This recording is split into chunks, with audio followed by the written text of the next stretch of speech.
Hello familia! It's been a very long time, but I feel this is the right time to continue with our adventure. And of course, we will be talking about one of the titans of the tech industry. Today, we will be talking about the last announcement of Apple that just happened a few days ago. And yes, they finally created a real Pro laptop.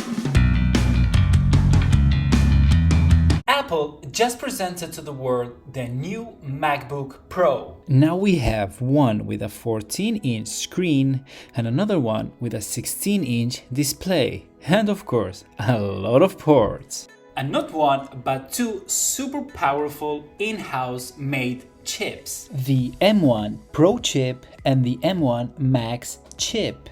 Familiar names, right? And waiting to see some benchmarks on them, I can say that Apple Silicon is creating a new industry standard when it comes to performance and to processing power. And I have to say that Intel or AMD will have it really hard to follow the lead, as everything is closed in macOS and iOS. So inside the presentation, the guys at Apple spent a huge amount of time just putting out some graphs comparing the performance of the chips. Oh my god!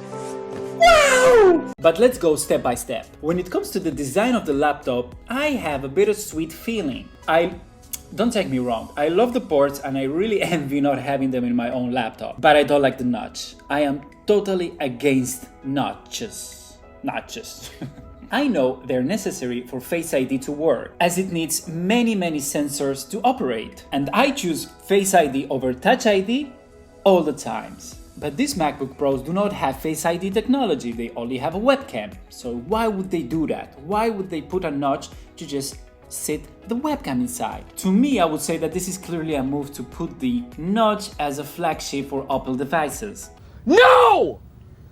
No! iPhone has a notch and MacBooks have a notch too. Or it's just something that they will get rid of in the future and they will make like a marketing point out of it. What will happen? Time will tell us. So back to the laptops. I can say that they look very good. 1080p webcam. Finally Apple is introducing an HD webcam on their computer. No touch bar. That is a loss for me. I really like the touch bar. Pro motion display. Oh yeah, this is a big one. 120 Hz display screen. And this is going to be a game changer. Both laptops, the 14-inch and the 16th inch, have dual cooling fan system. Thing that also goes against what Apple is. Apple is always a fan of thin design, fanless designs, everything compressed in there and no noise. But I guess this time, with all this computational power, you need to get rid of all the heat that the M1 processors are going to generate when you're editing an 8K video with multi-layers on them. That's gonna be like a volcano. So it's either that or your computer will explode or catch fire. So it's gonna be very interesting to see how they will perform under heavy workloads. Are they gonna be silent? Are they gonna get super warm? Or are they gonna sound like a Boeing 767 before taking off? Time will tell us. And then the really sad thing about these laptops.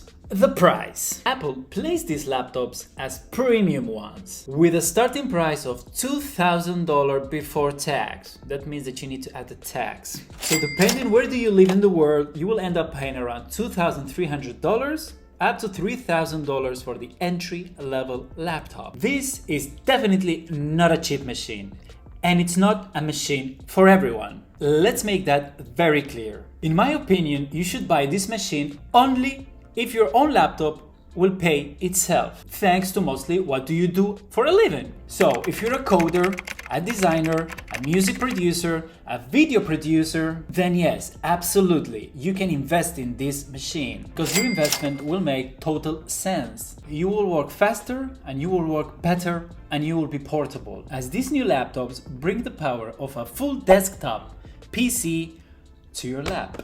But if you're just gonna watch Netflix or do some office work or just edit a video with 1080p or maybe like 4K, you really don't need to pay that much money for this. Any old Intel MacBook or the Air M1 or the Pro M1 can do the job, and they're like monsters for this. They're perfect laptops for this. And the good thing, they cost a third of the price. Keep that in mind when thinking about these little babes. Hold on to that laptop for a few more years, enjoy it, use it, make that investment count, and then in 3-4 years more, you can go for a big update.